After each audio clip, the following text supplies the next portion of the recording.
If you're working on veneer, you cannot ever use any grit less than 120. If you do, you will immediately regret it and you will ruin the veneer. You can actually sand veneer with 80 grit successfully and get really amazing results if you first check for these red flags and follow these tips.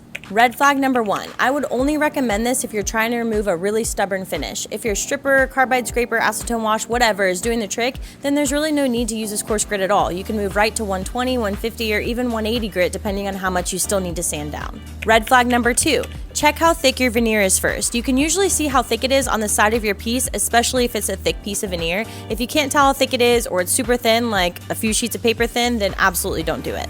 Red flag number 3, check your test spot first. Turn your sander to a super low setting and test out 120 grit first on the finish. If it doesn't make a dent, then try 80 on the same spot. If the finish comes off slowly, then turn up the speed on that sander and get cracking using the following tips. Tip number 1, do not hold your sander for too long in any spot while sanding. Doing so will most likely result in you burning right through that veneer regardless of how thick it is. Tip number 2, if your sandpaper stops being as effective and you're having to spend too much time in one spot, then get a fresh sheet, but use it on a untouched piece of finish first for a few seconds to get that initial sharpness off.